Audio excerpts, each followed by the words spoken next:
Hey, it's me, Joseph. Welcome to the third and final installment of Structure-Only Yu-Gi-Oh! Now, you may think the idea of teaching people how to profitably build an in-paper competitive Yu-Gi-Oh! Deck isn't necessarily particularly relevant right now. And I agree with you. However, I had this video floating around, and before I make a lot of content-oriented changes to the channel, I wanted to let you see how our locals run panned out. So, enjoy the last episode of Structure Only Yu-Gi-Oh! Hey everybody, Joseph Rothschild here, aka MBT, with maybe the final episode of Locals Live. Did you all forget about this series? I certainly didn't. We've had the third installment of the SHADDOLL Structure Deck Challenge filmed for a while now, but unfortunately I had hoped to conclude it with a post-mortem that included how to prepare the deck for Master Rule 5, what you can purchase that's cheap and would upgrade the deck massively, and how you can improve your locals play in general. Unfortunately, none of that information is particularly relevant right now. Paper events have been canceled all the way through Nationals. It's pretty hard to find a SHADDOLL structure deck if you can't go to GameStop, as they haven't been deemed an essential business as of recording. And I don't really feel comfortable asking you to purchase product that may or may not be good in the 7 months necessary to be able to play again. Regardless, I'd like to give you the final installment of our Locals run. This was a 5-round tournament. There were just a ton of people at Locals that day. So as a result, we still have to chew through 3 matches. I thought I would knock them out now, give you a little bit of an update of how I feel this deck could be improved with what you might already have on hand, and what will be good to include in the deck regardless of what changes in the metagame at the very, very bitter end. We are 1-1 at this point of the tournament. If you haven't watched the previous episode, I urge you to do so. We lost versus Endymion Pendulum and won versus Hunder of all thing, which was a fantastic match. I really think you should go check it out if you haven't already, or if you've forgotten, feel free to watch that video again and give me that sweet, sweet ad revenue. Our third match at the 1-1 tables is against Salamangreat, and do want to disclose here, we are playing against a literal child, so please do not be too mean in the comments section. I mean, you were all a young person playing Yu-Gi-Oh! At one point in your lifespan, and if you weren't, you started playing as an adult? What's wrong with you? You can still leave. Get out. Our opponent's just going through normal Salamangreat combos here, ending on a Sunlight Wolf, and you can see he's got at least 1 Rage set. That's very bad for us, because we don't really have the ability to do very much without access to SHADDOLL Fusion. We were normal summoning a Mathematician here, and there is a Salamangreat Roar. Okay, well, you can see the hand. It's got 4 monsters in it, a Pero Cerberus, a Trick Clown. I mean, this is not the hand you want to open in the deck at any point, but very, very much less powerful when you don't have access to any of the SHADDOLL Fusion spells. Our opponent is going to hit a Foxy for the 2nd turn in a row. Must be nice. I'm not sure if I missed it, but it should be easy to Reincarnation Link summon this Sunlight Wolf and get back this copy of Roar, should they so desire, and that likely is going to be lights out for me, provided I can't find, like, 2 ways to access the SHADDOLL Fusion spells over the course of 1 turn. Next is going to be Foul. Foul can be specialed, I believe, when a Salamangreat is summoned, and we get into a little conniption over it because I haven't read the card recently and I forgot what it does. Imagine being schooled on what cards say by a literal child. You can see they're holding a copy of Nibiru. Nibiru's really only good when your opponent's playing something competent, so as a result, it's not going to be any good against my deck. Basically, everything in the hand is a known quantity right now. I expect at least 1 hand trap because anything else would have just equaled extension, and we know the Sanctuary, of course. However, our opponent is playing some extremely weird cards. See if you can pinpoint when exactly in this game things go all the way off the rails. Okay, I'm going to go ahead and write down some damage right here, or at least prepare to. I'm taking all 3 of these hits, so I'll go down to 4,600 life points. And then afterwards, our opponent is going to summon a Link 4, that's right! Oh my gosh, the Salamangreat Parallel Secret! This card is fantastic. I believe it's called Pyro Phoenix. It's a Link 4, and when its reincarnation Link summoned, you can either, you can destroy all cards your opponent controls, which is really good, but not against me right now. Thankfully, we found a fusion summon. Oh, happy, happy day. Unfortunately, For our opponent, they don't have the Roar active, not willing to Reincarnation Link summon what I imagine is only an additional copy of this card in their extra deck in order to keep Roar online, or nor add it back with the copy of Sunlight Wolf. So we're going to be able to resolve this copy of El Shaddol Fusion. Now you can see our hand is just terrible. We're going to send a Squamata, and we could send the Trick Clown from our hand too. Yeah, let's do that. Trick Clown is really, really good in Shaddol full stop, but really, really bad in this particular version. That's because we're only using cards from the structure deck, and as a result we don't have any link monsters that it can turn into. It's really good when this card can turn into link fodder like Cloth Heap, and really bad when the only thing in your extra deck is Shaddol Construct. We're going to go into El Shaddol Construct off of these two, then we're going to trigger both the effect of Squamata and the effect of El Shaddol Construct. Squamata can send any monster to the graveyard, and Construct can send any Shaddol card. You're about to see one of the new inclusions into this version of the deck, one of their new pieces of support. I'm talking about Shaddol Incarnation. This card's incredible. It's kind of Call of the Haunted, but more importantly, when it's in the graveyard, you can banish it and a Shaddol monster in order to flip a face-down Shaddol face-up. So if we use the Wendy's effect that we've sent, in order to special a monster in face-down defense position, in this instance a copy of Dragon, we can use Incarnation to flip that Dragon face up and return our opponent's monster to their hand. Quite powerful, no? So we're going to go ahead and do that now. We're going to banish any of our Shaddols at this point. I think I don't realize what I put to the front there, but the glare is making it hard, but rest assured that I'm sure it was a legal target. Squamata, I believe. So we're going to target our opponent's Pyro Phoenix, and they're going to quick try and take this back. They'd like to chain, in response to the Shaddol Incarnation, this copy of Salamangreat Rage to destroy all of the monsters on my side of the field. Who needs to activate the effect of Pyro Phoenix when you could just board wipe your opponent this way? Well, that's fine with me. We're going to go ahead and send all of these to the graveyard. Unfortunately for us, we aren't going to be able to get this Trick Clown back, but we are going to be able to trigger both the effect of the El Shaddol Construct and the effect of the Dragon, because of course the other effect wasn't used. We can destroy that set card. Then we'll add this copy of El Shaddol Fusion back to hand, and though we can't activate it this turn, I don't know, we might be able to activate it next turn. Is that going to be enough? I certainly hope so. So we're going to look at the graveyard real quick. We haven't yet normal summoned, so I'm going to flick through a couple of cards first. It's either going to be Pero Cerberus or Wendy, and both of those are really sweet. Okay, I think we're going for Cerberus here. We're going to set one card. Then I go, no, wait, no, I don't want, no. You know what? Let's just normal summon a copy of Armageddon Knight. So we're going to activate the effect of Armageddon Knight. That allows us to send to the graveyard, and we're looking real quick about what we want to use, a copy of Falco. I want to summon something in face-down defense position, but we've already used the Wendy effect, so we're going to go ahead and get Falco to set itself. Afterwards, we're going to set one card, one guess as to what that is, and pass it back to our opponent. That Pero in hand is doing us absolutely no favors. Alright, our opponent is going to draw for turn. It's a copy of Ash Blossom. Wow, they are drawing extremely dead. So they have two hand traps, the Nibiru and the Ash Blossom, and a copy of Sanctuary. They're looking at the graveyard real quick, and it is absolutely stacked. It has a copy of Foxy, and could easily bring that back by discarding a Salamangreat card with a Sanctuary on the field if they had one. So they're finally going to perform the Reincarnation Link summon and wipe my board. Unfortunately for them, I do have a response to this. Wiping the board is an effect, and I'm checking real quick to see if it's destroyed or sent or something like that, and it is in fact destroyed. And, you know, you read destroy your cards on a card while you're playing Shaddol, and really only one thing comes to your mind. You know it's got to be Winda. So I'm going to flip up this copy of El Shaddol Fusion.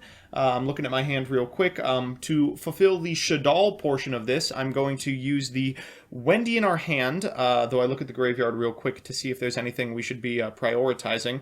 We'll send the Wendy in hand and a Dark Monster. Those are the only materials we need, so the Armageddon Knight will do quite nicely.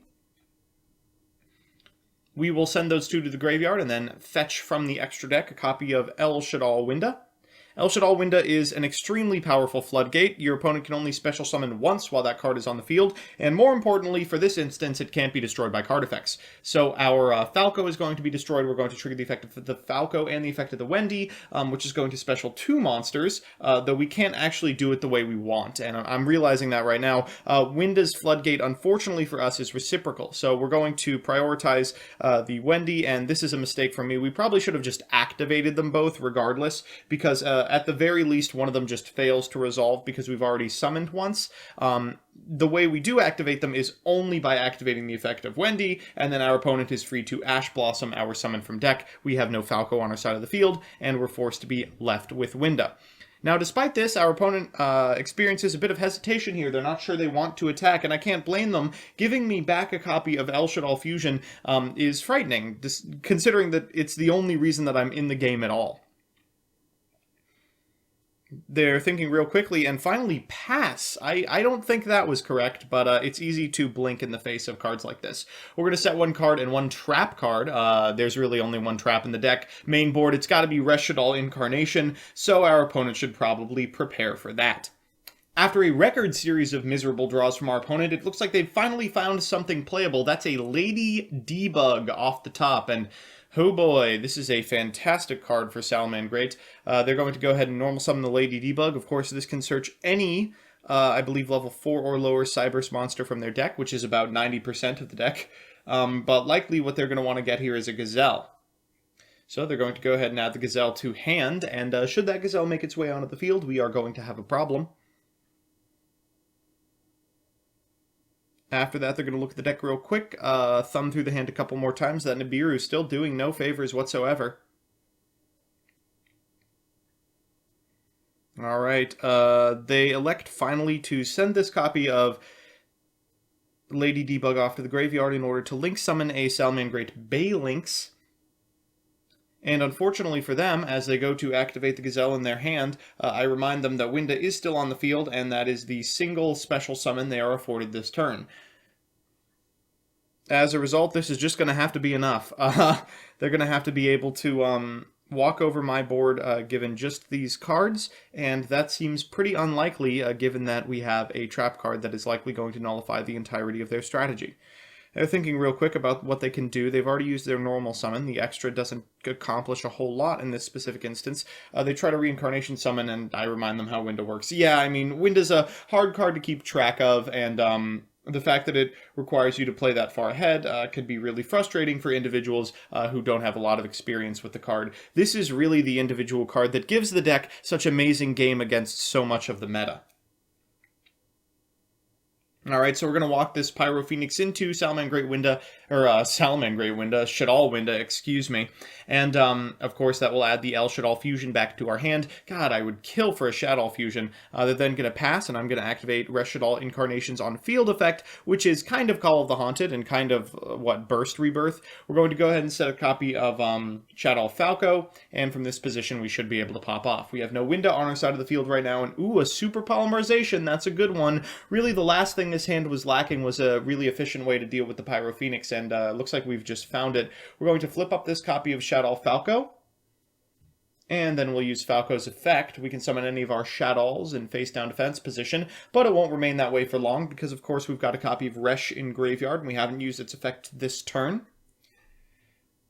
I'm looking at my remaining set card and say, okay, it's time for Super Polymerization. So I'm going to send this copy of Resh SHADDOLL that I have just set in order to go into SHADDOLL Gristia. Now, this is a weird inclusion, and in more refined builds of SHADDOLL, you would never be playing a card like this, but of course, because we're kind of scraping the bottom of the barrel in terms of playables, in order to facilitate main deck Super Polymerization for a deck like this, you have to be playing the attribute SHADDOLLs, and Gristia is one of them. Now, for what it's worth, Gristia's effect is not bad. It can negate special summons, which is fine. I mean, it's not the worst thing in the world.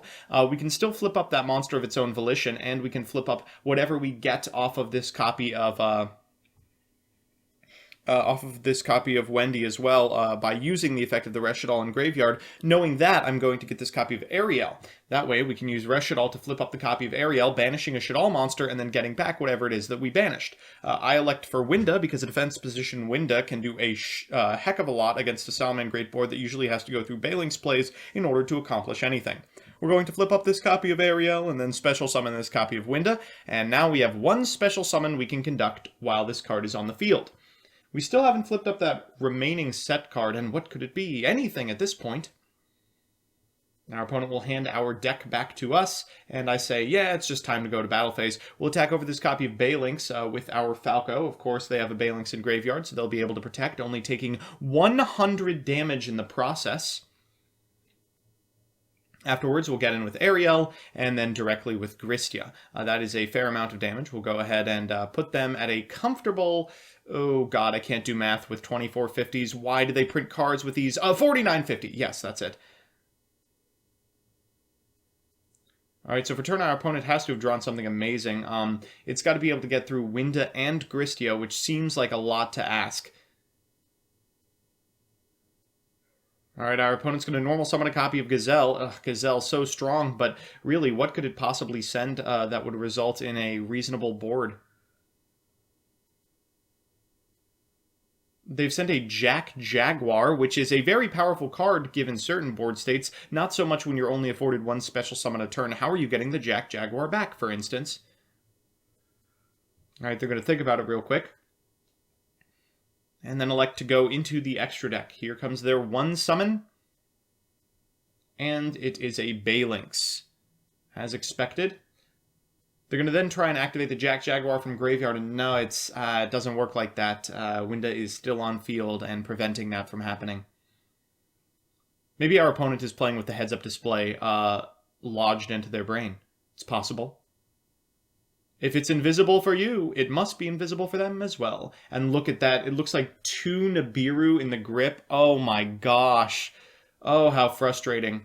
All right, we'll draw for turn, and I guess we are going to now start attacking. I'll switch this window to attack position, and really no reason to do anything else. We'll attack over the Balinx. They'll take 100, and then we will get in with our several remaining monsters and wrap this one up. Game 1 that I did not expect to walk away with. Maybe we can make it happen again in Game 2. A quick reminder, because it's been, about 15 years since the last one of these, our deck does have a sideboard. There are a fair amount of pretty interesting things that Konami has included in the SHADDOLL structure deck, and a lot of them come in handy versus a lot of meta decks. You can see at the very end of this clip, I board into 3 of a card that I hope we will see, Lava Golem. Alright, it's time for Game 2, and our opponent is going first, as expected. Let's see how far they can get. Unfortunately, we aren't playing any hand traps whatsoever, because we don't have access to them, so our opponent usually is allowed to go as far as possible every single turn. They're going to lead with a copy of Foul. Then we'll send just off the edge of the screen there a Spinny. They'll summon that Spinny back. Spinny is such a powerful card. When so many Salamangreat cards were limited, everyone thought the deck was dead for about 5 minutes until they realized that Spinny basically just fundamentally does the remainder of the things the deck needs. Alright, so 3 Salamangreat monsters on our opponent's side of the field. They are going to start Link summoning. First up is going to be Balinx, of course. Balinx is going to be able to search Sanctuary from deck. Next, they are going to be able to continue summoning and just activating the Balinx here. I mean, it's not like I'd be able to stop it regardless. No Ash Blossom in this box, unfortunately. They're going to thumb through the deck real quick, and it looks like they don't have access to Gazelle. That's one of the most important things Salamangreat can have going first. It really needs to be able to resolve that effect in order to get something like a Roar or a Rage on their side of the field, and without that, it should be pretty easy to interrupt. Alright, there's the Sanctuary in hand. Next step, please. And Called by the Grave would come in handy if I was playing anything relevant for it. At the very least, it can negate one of the SHADDOLL effects, which might be good enough. Alright, so it's time to go into Sunlight Wolf. I'm sure if you've played against Salad, you've seen this play a couple of times. Ooh, and it looks like we're going all the way past it to Heat Leo. Just putting a very powerful monster on board turn 1. With no trap cards, I guess I understand why. Called by the Grave could potentially be a blowout against me, but you can see that I already have the answer in my opener. Alright, our opponent's going to pass it back to us, and for turn we draw a copy of SHADDOLL Hedgehog. Okay, first things first, let's go ahead and activate SHADDOLL Fusion while we still have a monster in the extra monster zone. My opponent's going to stop me real quick and say, whoa. SHADDOLL Fusion is going to send from deck, you say? Well, I have bad news for you. It is Ash Blossom. Alright, well, there goes SHADDOLL Fusion. I would really have preferred that to resolve. You can see we have a second one in our hand, I believe, and it is really bad in multiples when your first one gets ashed. It has Activate, not Use on it, so if you were to negate the activation, it would have been good, but unfortunately, it doesn't. We are going to go Super Poly into Gristia, and you can see we've discarded a Cerberus, I believe, and fused a copy of Wendy away. Now we can't fuse from hand, so that's going to take our normal summon. Unfortunately, the way that SHADDOLL works with super polymerization is that we don't get to get the sweet blowouts that you would having played super polymerization in almost anything else. You know, you don't get the free Starving Venom Fusion Dragon because it's not in the structure deck, so you will have to commit to a SHADDOLL on board before you can eat whatever your opponent has played. We're going to get in for 2450 with Gristia once again, and really Gristia lock is almost good enough to win on its own. You know, people who played in Duelist Alliance format can attest to the fact that this card is routinely very, very good. Alright, we'll pass it back to our opponent. There's really nothing else we can do here. They'll thumb through the graveyard real quick, and no help there. Looks like they've drawn a Flame Buffalo for a turn, and that is really devastating. If it had only been the turn 1 play, they could have accomplished so much. We're going to flip up this copy of SHADDOLL Hedgehog, and that's going to allow us to add a SHADDOLL spell or trap from our deck to our hand. We could, of course, get a copy of Core or a copy of Resh, but I think I'm going to get a copy of El SHADDOLL. This is potentially a way we make lethal. We're going to normal summon a copy of Mathematician. Mathematician's effect will trigger one of the very few good starters the deck contains, this and Armageddonite. We'll use Squamata in order to send a SHADDOLL to the graveyard, and our opponent will activate Called by the Grave. Okay, well, looks like this is all we're going to have to work with.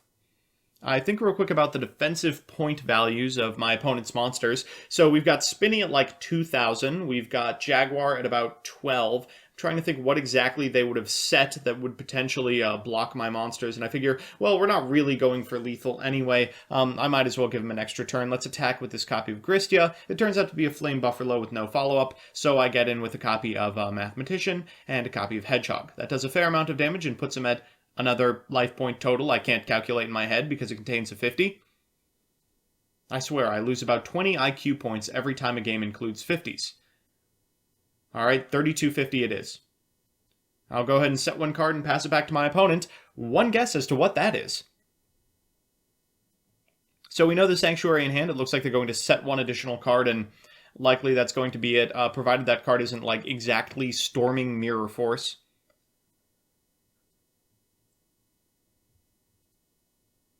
They're going to look at the graveyard real quickly. I don't think there's any help coming there, and they'll pass it back to us. Oh, we drew a Lava Golem. All right, we'll go ahead and attack, and our opponent will concede. All right, a quick 2-0 versus Salamangreat, and we move on to the X1 bracket. Certainly a couple of missed sequences over the course of the game, but this is a young individual. You know, it's important to always be as empathetic as possible when playing this card game. You don't know at what stage of combo knowledge you have met your opponent. I certainly know a lot of my early opponents would be remiss in losing to a Guru player who forgets to activate Hidden City's second effect. Our second match is up against Neos, and this individual is so interesting. Certainly more interesting than the camera angle, which is admittedly quite bad. I had thought about just saying that it was a 4-round tournament and foregoing this match entirely just because it's so hard to see the individual cards with glare, but I will do my best. The deck our opponent is on is mainly focused on turboing out Rainbow Neos, and he's done this every week for the past couple of months, so I kind of already knew what he was on. My play is going to reflect that, is what I'm trying to tell you. I'm sending a Squamata here. You can see that I have a copy of Super Polymerization. That's quite good, because Rainbow Neos is a very beneficial typing for us. I'm thinking real quick. I take the glasses off when I want to go Super Saiyan. My hand, unfortunately, doesn't have a ton of plays for turn 1, but we might be able to set up something defensive enough to stop exactly Neo's fusion. Alright, so I'm going to thumb through the graveyard real quick, thumb through my deck, and decide on a Squamata target. If you're my opponent, you should probably be eyeing the clock and thinking about calling me for slow play, though I don't think I'm going to be able to win in time here. Alright, so we'll go for a Hedgehog adding a Squamata to hand. That should be a pretty big tell that I don't have much going on. I'm going to activate SHADDOLL Fusion, turn 1 from hand. We are sending a Wendy and a Mathematician to go into Sheki Naga, and I would never, ever, ever make this play if I wasn't 100% knowledgeable about what my opponent was playing. You know, in this very particular instance, I know I'm going to have a competent out to Rainbow Neos, and this does do it. He's going to look at it real quick and say, what on earth are you doing? Alright, I'm going to set one card, and notably, even if I wanted to use a Super Polymerization, I would need a SHADDOLL on my side of the field, so we'd have to make this regardless. Okay, so my opponent's going to look at their opener, and one of the things about Neos Fusion are there are so many good searchers for it, one of which is this, Keeper of Dragon Magic. This card, when it's normal or special summoned, allows you to discard a card and then add from your deck to your hand a card with Fusion in the name. Neos Fusion, of course, qualifies for that. He'll then activate Neos Fusion, and there's a couple of very frightening Neos Fusion targets. If you play Dual Links, you're familiar with Elemental Hero Brave Neos, which is less of a fusion target and more of a convoluted mechanism to get a 4-star monster into the graveyard. If you're playing the TCG, it's probably this one, Rainbow Dragon and Elemental Hero Neos turning into Elemental Hero Rainbow Neos. Now, this is a very interesting card. Rainbow Neos is one of those very shocking GX bosses that is still kind of strong. You know, so many GX bosses are like vanilla, extremely hyper-specific fusions, or like convoluted mechanisms by which you jump through a ton of hoops in order to end on a monster with 3100 attack and piercing. Rainbow Neos is not that. It can send all monsters your opponent controls back to the deck, I believe. Same with spells and traps. Same with cards in graveyard, based on what you pay its cost with. It also comes in a particularly cute ghost rare. So I am always on the lookout for decks involving this individual card. After some deliberation, our opponent is going to activate the effect of Rainbow Neos. They're deciding to tuck all of our monsters. I will respond with the effect of Shekanaga. Of course, it is online. We can negate the effect, but unfortunately for us, it's going to be a little harder to destroy our opponent's monster because they have a copy of Neos Fusion in the graveyard. They're going to go ahead and banish that to prevent the destruction, but they're still not going to be able to shuffle. I'm going to activate the effect of Squamata. Shekanaga, hilariously, doesn't send as cost, it sends as part of the effect. And because of that, you're able to trigger SHADDOLLs off of it. We're going to use Squamata to send a copy of Beast. Really just trying to draw out of this one, buddy. Alright, we'll draw a card, and our opponent, I believe, is going to move to battle phase. Unfortunately for them, I already have the answer to this copy of Rainbow Neos. I'm going to let them destroy Shekanaga first, so that I'm able to get a copy of SHADDOLL Fusion back to my hand. And there's no reason not to wait on the super polymerization. The effect of Rainbow Neos isn't quick, so I'll be able to activate SHADDOLL Fusion, get a really powerful SHADDOLL monster, perform a sweet Link summon before super polying their monster away. We're going to lead with a copy of SHADDOLL Fusion, as I had just explained. Checking real quick to make sure there's no quick effect on Rainbow Neos, but thankfully there is not. It is still GX, by the way. We're going to go ahead and use SHADDOLL Fusion in order to send the material for Construct, I believe, to the graveyard. It's kind of hard to determine what you should be sending here. I believe I sent a Squamata and a Trick Clown, but I'm not exactly sure. Alright, so there's Construct. We're going to go ahead and trigger the effect of Trick Clown to Chain Block alongside the effect of Squamata. We're going to take 1,000 damage in the process. Again, Trick Clown much more powerful when you're able to turn it into Link material, much less powerful when it just sits on your board like a dingus. Alright, we're going to go ahead and send a copy of SHADDOLL Incarnation. And then we're going to set an individual card. Our opponent is going to effect Valor our Construct as we attempt to enter battle phase, and I figure, okay, well, maybe we are going to stay in this main phase a little longer. From here, we should be able to win the game. I'm going to go ahead and activate Resh's effect, banishing a copy of, well, thinking real quick, Shekanaga. You know, that's a card we might want to bring back with Ariel at some point in order to flip up what I believe is a dragon, which will put that copy of Rainbow Neos back in the hand. Didn't even have to use the super polymerization. And from here, we should be able to... What the heck is that? What the heck is that? My opponent has activated Next. I've literally never seen Next. When I saw this card, I had to, like, stop, read it, and then, like, look for the holographic stamp to see if it was a fake or not. I have no idea what this card does. But for those of you unfamiliar, it allows you to summon material from your graveyard that were used as part of, like, a Neospace Fusion, I believe, or... a material that theoretically could be. So as a result, now I'm going to have to spend this turn chewing through monsters. We're going to flip up this copy of Shadow Falco in order to get the copy of Wendy that we sent to the graveyard to our side of the field in face-down defense position. Looking at the hand again, I still should be able to do this. I've got an electromagnetic turtle, and I say, hey, fine, let's go to battle phase. I'll first walk over this Neospatian Aqua Dolphin. Then I'm really scoping out this copy of Elemental Hero Neos. It does have defense points. It's not a 2500 0, so as a result, we're probably going to have to attack it with the Construct, and we do just that. The effect of Construct, by the way, is mandatory even if it doesn't do anything. I'm eyeing this super polymerization. I'm like, is there a way I can go into a monster that will lock this up? And I don't think there is. So I think we're probably just going to attack directly with this Falco. With this Falco, deal a reasonable amount of damage to our opponent's life points, and then pass it back to them. All right, they're going to get another crack at this, and Miracle Contact does it. Are you kidding me? Okay, so Miracle Contact, for those of you unfamiliar, is a card that you used to play in Duel Links when you were trying to turbo out Brave repeatedly. It allows you to shuffle Elemental Hero, Neos, and cards that are listed on a Fusion Summon from your graveyard back into your deck, and then perform a Fusion Summon of a card that uses those materials. You would play it specifically in Duel Links because if you attack with Elemental Hero Brave Neos, you can add it to your hand. Neos Fusion would turn off special summoning for the turn, but this doesn't necessarily. So once he's returned the requisite monsters to the extra deck, he's going to summon Brave Neos. God, Brave Neos is such an absolute house of a card. This card, when Fusion Summoned, allows you to Foolish Burial, though I believe my opponent is not activating the effect here.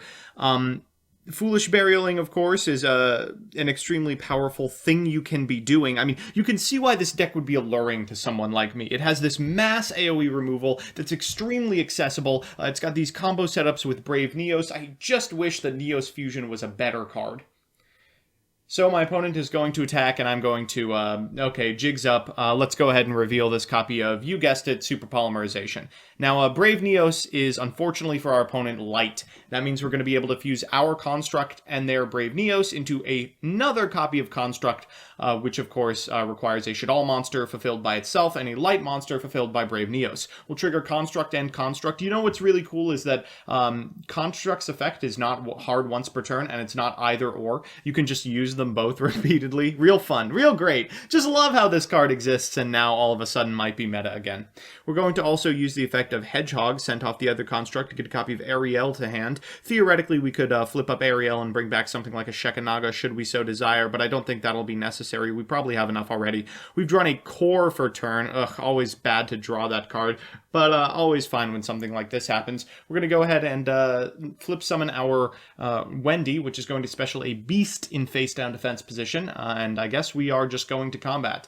I'm doing a little bit of math here, but I don't think it's necessary. We're going to get in with all the monsters we have. That includes a Dragon, a Wendy, a Falco, and a Construct, and then I'm going to reveal that, yes, there is no reason for me to be tabulating this. We have a set copy of El Shaddol Fusion, which is going to allow us to turn into really anything for game. I think I settle on Op Cologne, which is far over lethal. Alright, so it's time for game 2, and our opponent elects to go second. Oh man, I mean, I knew they were going to do this. Rainbow Neos is an extremely powerful card that unfortunately demands that you shuffle your opponent's monsters, and, you know, they have to have monsters to do that. So I am unfortunately forced to make a meager turn 1 setup, which I'm ill-equipped to do. We've drawn Armageddon Knight, which is about as good as it gets. In any other deck, this would be an FTK, but for us, it probably just means we get to send something like a Squamata to the graveyard. We'll send a Squamata, and then after the Squamata is sent, we're going to think about sending another one. I'm looking at my hand, and oh, that's a lot of monsters. It looks like we've drawn no fusion spells, and having no way to access Shaddol Fusion is a death knell for this deck. Maybe I want to go into a Wendy so that we can set a copy of Hedgehog, and then we can use Hedgehog's effect in order to maybe add a copy of Fusion Spell on our next turn. I mean, it's a pretty big ask. We've got a Foolish Burial, but Foolish Burial much better when you have something competent to do. I start to think that the Hedgehog is just a little too slow. Let's just go for a Beast and hope for the best. You know, best case scenario, we draw into an El Shaddol Fusion, and we're able to get all these dinguses out of our hand. Unfortunately, we have drawn into Lost Wind, but that also sort of resolves our problem, right? We can use this Foolish Burial to potentially set up for next turn, and then we can set the Lost Wind, and that removes the threat of Rainbow Neos from our opponent's board. We're going to fire off this Foolish Burial, of course, to send a copy of Wendy to the graveyard. Then we're going to trigger the effect of Wendy for a Shaddol line that would have been too slow last turn, but now that we have access to something like Lost Wind, we have the time necessary to set up. I'm going to go ahead and set this Lost Wind and pass it back to my opponent and say, good luck, you had better open a way to prevent my negation. They're going to draw for turn. And one of the things that strikes me as fascinating about this Neos deck is that it is so absolutely consistent. they're going to get, oh no, a copy of Aqua Dolphin. Now, usually Aqua Dolphin's purpose in this deck is to either prevent your opponent from activating hand traps or to make really, really extremely specific but very funny fusions. Unfortunately, we're not playing any hand traps, so Dolphin's not going to be very good. Instead, they're going to spend their normal summon on, you guessed it, Keeper of Dragon Magic once again. Now, unfortunately, that was normal summoned, so we're not going to be able to use Lost Wind on it, but I have no problem with that. It just means they're going to get a little bit of material in their graveyard for a potential future play by using Neos Fusion. Neos Fusion, just an absolute house of a card. I wish it was playable in any capacity, but unfortunately, it isn't. They're going to shuffle their deck real quick. I don't know why. I'm aware you're going back in. It's not like I have anything like an Ash Blossom to stop you. Remember, this deck has no hand traps whatsoever. Alright, they're then going to fire off this copy of Neos Fusion, which of course will send Rainbow Dragon and Elemental Hero Neos to the graveyard, and from this position, they will be poised to win the game by shuffling all of our monsters back into the deck. Unfortunately for them, we have drawn interaction, so it won't be nearly as powerful as they had hoped. Gonna shuffle the deck once more, getting back at me for the bit of slow play at the beginning, I'm sure.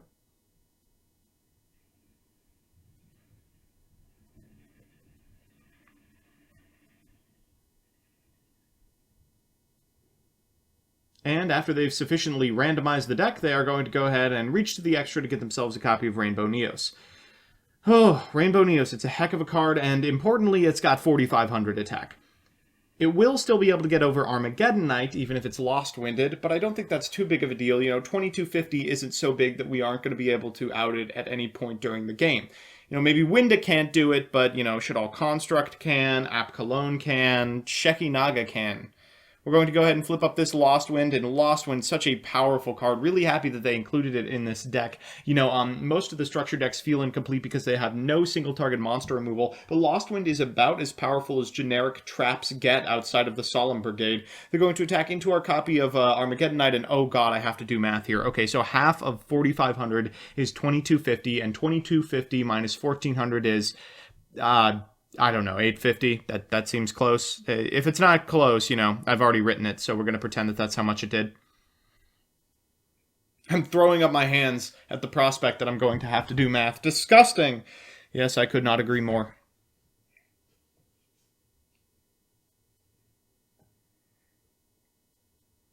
Alright, they're going to look through the graveyard real quick, check out Lost Wind. I do get to reset this if they make another fusion monster, but I don't think we're in any imminent danger of that happening. Now, this deck can't do it often, but we're going to try and do an OTK here. The first thing we're going to do is flip up this copy of Falco. So Falco can special one of our monsters from the graveyard, and looks like we are going for... what is that? Dragon? Oh, Glare, come on! Alright, we'll set that sucker face down. Next, we're going to normal summon a Shaddoll monster. This doesn't seem very cool until you remember that we are playing, in fact, a copy of Shaddoll Construct. Now, Shaddoll Construct has the ability to fusion summon without the fusion spell, so though we have only drawn monsters, we will be able to fuse with the monsters that we have in our hand. So, of course, she fulfills either the Shaddoll half of the necessary fusion, or the light half because of her extremely good typing, which makes her a prime candidate for making exactly Shaddoll Construct. Alright, we're going to fuse these two together, the Ariel and this copy of Shaddoll Construct for an L. We get to trigger the effect of L and the effect of Ariel in Graveyard. Now, Ariel's effect allows you to banish cards in your opponent's graveyard, and since our opponent is going to be able to resist destruction with their copy of Neos Fusion, it is a prime time for us to be able to prevent that from happening. So let's get that Neos Fusion out of there, and oh, I don't know, let's get the Neos out of there too, so we don't have to worry about Miracle Contact.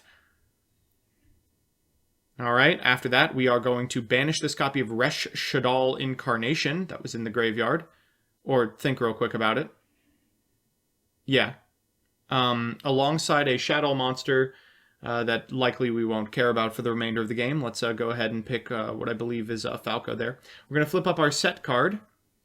It is a Beast. So Beast will draw us 2 cards and discard 1.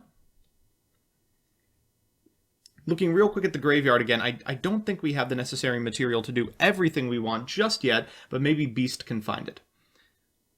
So we'll draw 2.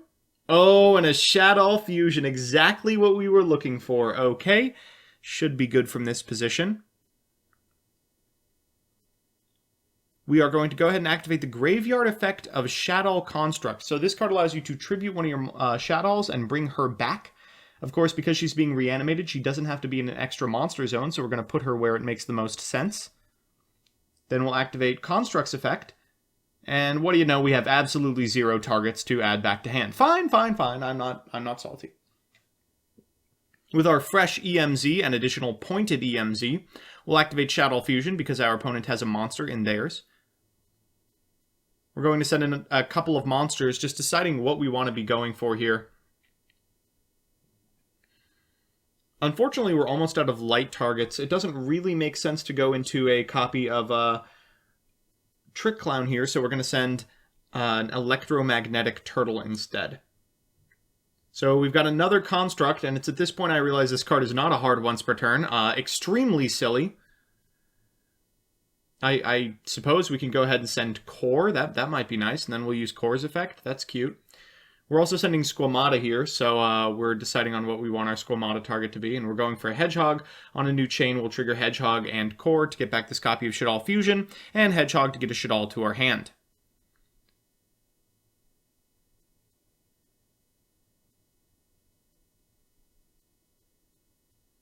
Still popping off here. We're going for a Beast. I don't think that's ever going to matter. Looking at the graveyard real quick, and we will go ahead and banish both El SHADDOLL Construct and Hedgehog for a copy of BLS. This is very bad for our opponent because, of course, their monster has less than 3,000 attack. So we will attack into their monster. It deals, oh god, 750, followed by a Beast attack that does 22. An attack from SHADDOLL Construct and an attack from El SHADDOLL Construct, which will seal up the match.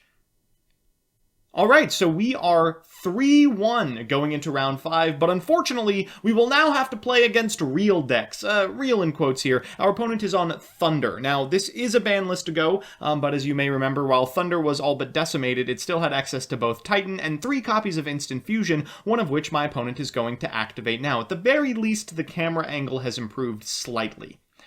So this Instant Fusion is going to turn into a Kanamari attack. Man, I mean, this was probably the biggest unfortunate casualty of upcoming support. You can't leave Instant Fusion this available in a format with so many cards that would take advantage of it. But at the same time, man, it sucks that no longer will Thunder be able to play in any capacity. Now, you can't see it because it's just off screen, but my opponent has actually activated Dimension Shifter. Now, Dimension Shifter is occasionally a main board in Thunder Dragon decks just because it's such a high impact hand trap. When you activate it, it has to be the only card that would be in your graveyard, and it banishes all cards from both players that are sent to the graveyard for both your turn and your opponent's following turn. This is quite bad for us because, of course, you know, we want cards in the grave.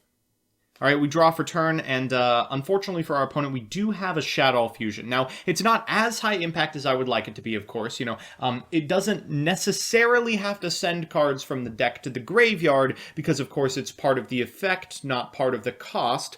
But it's not going to be able to plus further, and sending cards off of Construct's effect to the banished zone is not very powerful either.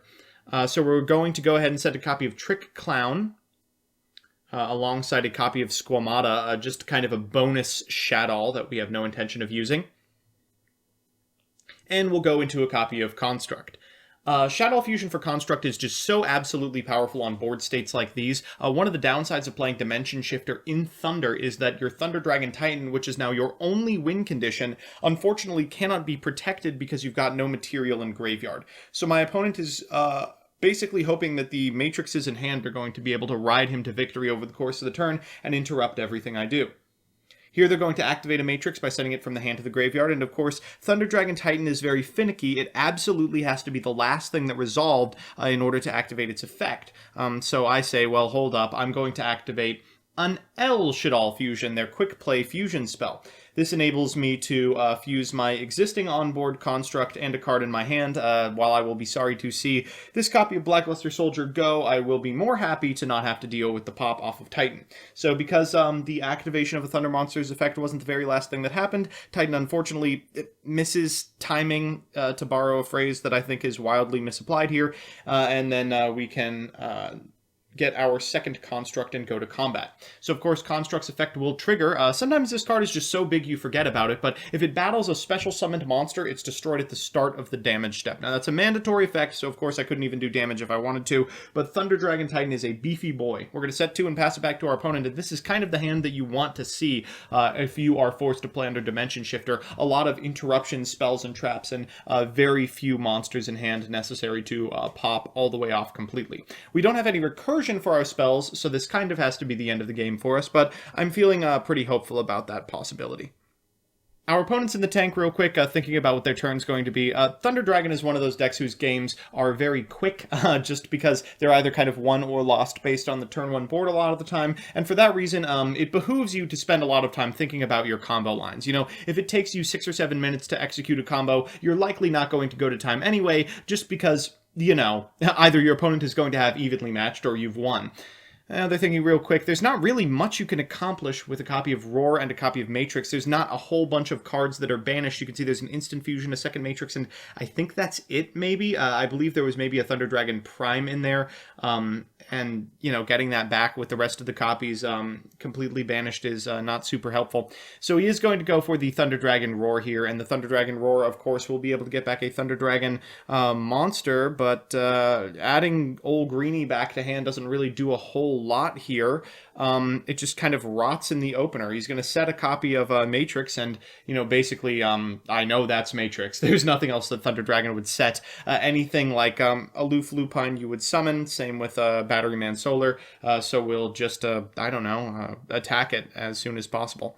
I've got a couple of spells in my hand, so let's go to combat. It is a Matrix. That Matrix is going to Graveyard, which will trigger the effect of Matrix. We know he has 1 in the banished zone, so they're going to go ahead and get Matrix as a result, asking if there's anything I have that will interrupt it. No, you are completely fine to add as many Matrices to your opener as you want. We get a nice little cross-section of the deck there, and they shuffle it back up.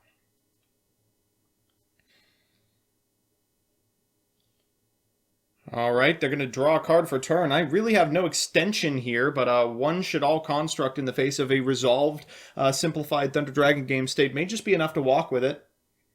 They're thinking real quick. At the very least, they've got a couple of turns to work on it. Drawing a dark is really not what you want to see. You're looking for cards that turn dark on. Oh, man. I have been the Thunder player in this position a ton. That's why I dropped the deck. It can feel extremely bricky, even in hands where you're already popping off. They're thinking about just setting the Matrix and passing once again, and yeah, they're going to go for it. They say, yeah, this is about the best I can manage at this point in time. Let's see if you've got what's necessary to get over it. Thumbing through these last 2 cards in the hand, yeah, there's really nothing you can do with Dark outside of add a Dark, and doing that is pretty much game over at this point. Alright, let's see what's in our hand. Oh, finally, normal summon. We're going to normal summon this copy of SHADDOLL Wendy, and then afterwards we're going to flip up this copy of SHADDOLL Fusion. We're going to fuse these 2 together in order to get ourselves a copy of Construct. Construct into Construct. Well, importantly, these constructs will be able to actually accomplish something. We're going to trigger the effect of Wendy and the effect of Construct and the effect of Construct now that they are cards in the graveyard to be had. And from our deck to the graveyard, we can send any number of things, but I think likely we're either going to see a Squamata or an immediate send of a card that will benefit us or produce an OTK. I'm looking at Dragon. It looks like I'm going for the SHADDOLL Wendy setting the Dragon, the Construct adding back this copy of SHADDOLL Fusion, and then the SHADDOLL that gets to send to the graveyard. Just thumbing for something here. Ooh, sending a copy of SHADDOLL Incarnation. Now, Incarnation will allow us to flip up the dragon that we just sent, but it looks like I finally do decide, no, let's just go for a Squamata. We can flip up the dragon anytime, and we know that that set card has got to be a Matrix. So I go Squamata into Beast, and let's start drawing cards, huh? We'll draw a card off the top, and hey, might as well go to combat again. Let's walk over that last matrix. You are now out of them. We're going to set one card and pass it back to our opponent, who for turn draws an Ash Blossom, just in time. Wow. Ugh, Thunder Dragon in 2020. This is just the way the deck functions now, as depressing as it is. Alright, they're going to look one more time through their hand. I mean, what do you expect them to do here? There's nothing you can accomplish as the Thunder Dragon player from this vantage point. You really need Hawk to kickstart any play, and you really need Instant Fusion in order to get into anything. Setting the, Ash Blossom is probably just about as good as it's going to get. At end step, we'll activate a Reshidoll Incarnation on field in order to get back this Construct. We'll flip the Construct down, and this represents much more than lethal. We'll draw for turn. And we'll flip up this copy of Construct and this copy of Dragon. We're going to Dragon, putting this Ash back into the hand. And I think that's it. We're going to normal summon a Mathematician, and that is far over 7,000.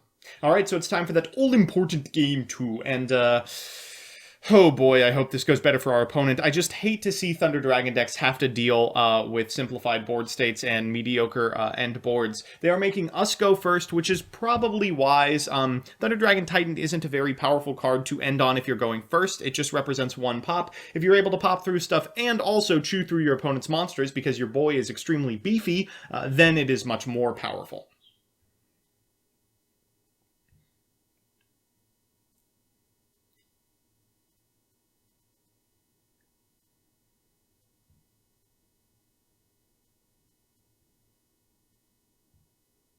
Alright, our opponent thinking.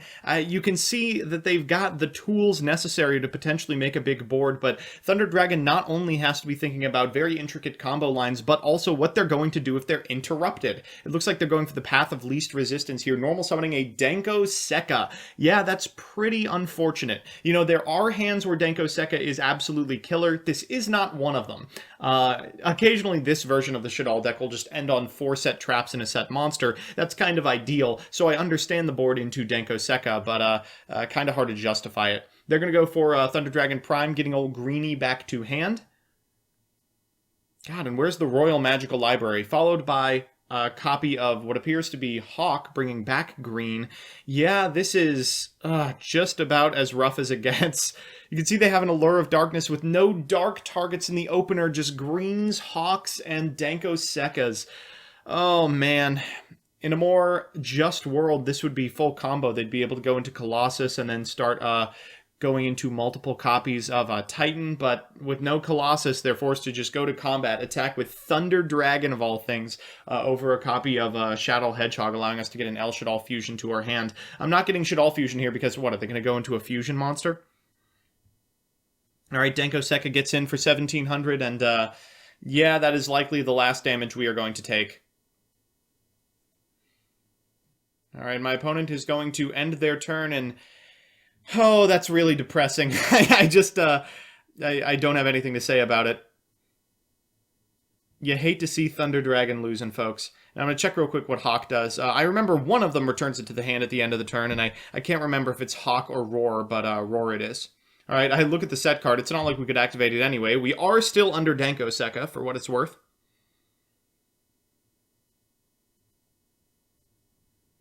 Alright, well, we're going to lead with a copy of El Shaddoll Fusion.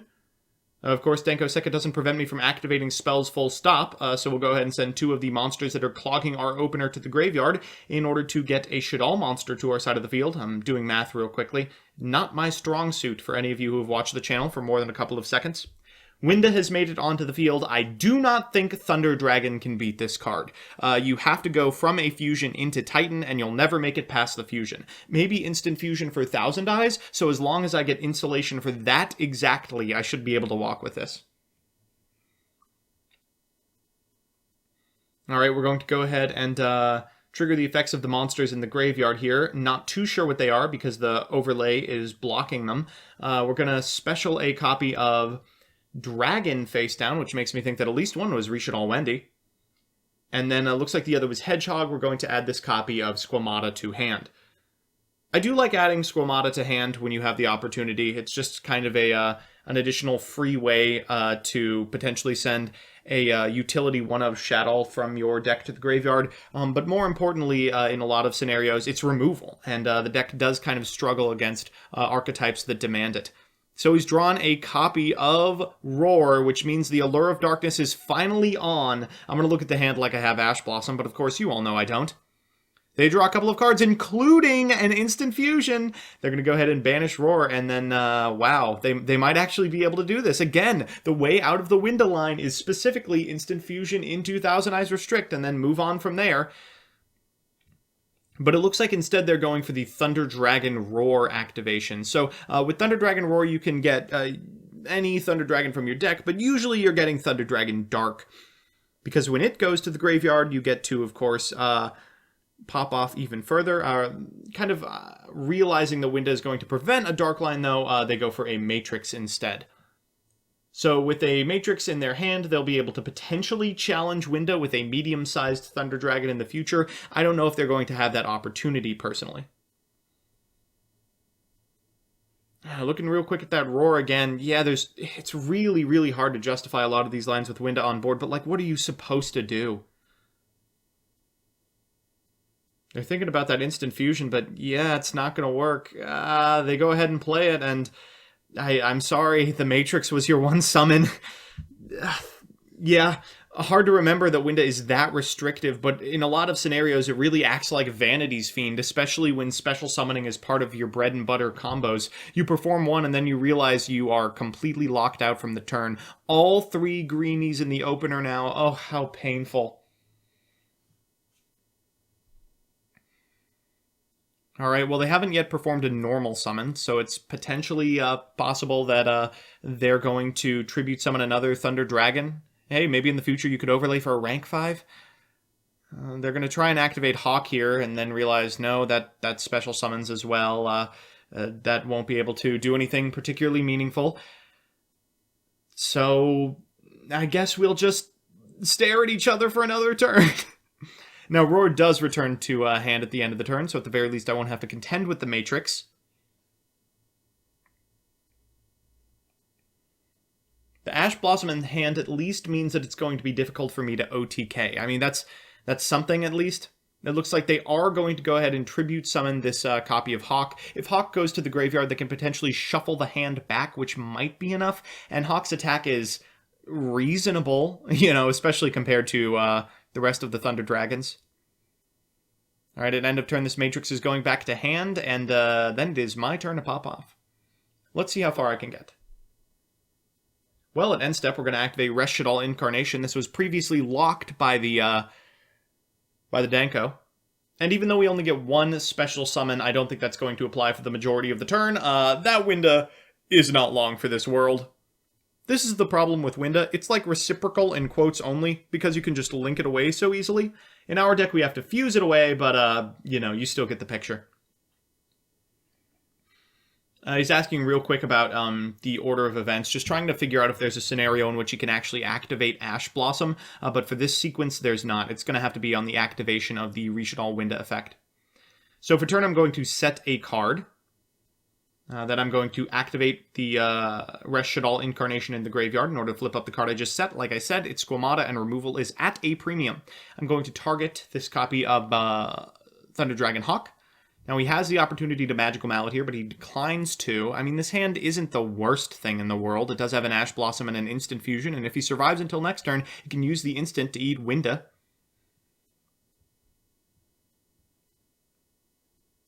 Alright, thinking about what I want to do here. These 2 monsters are free to flip summon, but I don't know if that's the best course of action. I'm going to activate SHADDOLL Fusion the hard way, fusing away this SHADDOLL Winda and what appears to be an Ariel in our hand. Now, there's a couple of monsters we can go into here, but the most powerful of them is probably Op Cologne. We're just going for damage at this point. And then we get to trigger the effect of Ariel, which is when it's sent for a card effect, I can go ahead and banish a couple of cards from the graveyard. This is pretty reasonable. My opponent's got a graveyard that's not necessarily stacked, but does have stuff in it. It is Thunder Dragon at the end of the day. While I'm not going to banish something like a Thunder Dragon Roar, of course, I am going to banish anything relevant.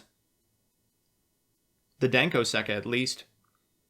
You saw thumbing through our opponent's deck, they had Levianeer, so keeping their graveyard light is actually in our best interest. All right, we're going to flip up a copy of SHADDOLL Wendy, and we'll activate her effect, and my opponent says, okay, I figured it out. This is the point in the turn where I can Ash Blossom. All right, and there is the Ash Blossom, so from here we'll just get attacking. We're going to flip up the Falco, and we do have some excellent targets in the graveyard, most notably Construct. We'll go ahead and set that sucker. I'm trying to figure out a way I can get to lethal this turn, and unfortunately I don't think there is one. Oh, that Ash Blossom really screwed us up. So because of that, we're going to attack with our entire board, and oh god, I can't do math. So SHADDOLL Wendy plus Apkallone plus Falco plus Squamata. It's not 76. Let's just put him at 1200. Yeah, that seems about right. 1200. Yeah, put 1200 on the screen. Yeah, thank you. So our opponent has drawn for turn, and you can see they found a Thunder Dragon Fusion. That's actually extremely bad news for us. They have an instant fusion as well, and should theoretically be able to out specific parts of this board, but still don't have a really competent way to get over this Shadoll construct as long as that set card is chainable. They're going to think real quick. I think any line probably does have to start with instant fusion, so they'll go ahead and activate this, going to 200 life points. That's going to special a Kaminari attack from their extra deck. And then where do you go from here? You've got to banish a card to go into Titan. So they're thinking real quickly and finally settle on one of the many greenies that have just been lurking in the hand. There goes Kaminari attack as well. And here comes the big boy. God, Titan is such a chonker. All right, we've still got a Matrix in our opener, so we could theoretically pop an individual card as well. They're going for the Matrix here. And I am going to reveal that my set card is Lost Wind.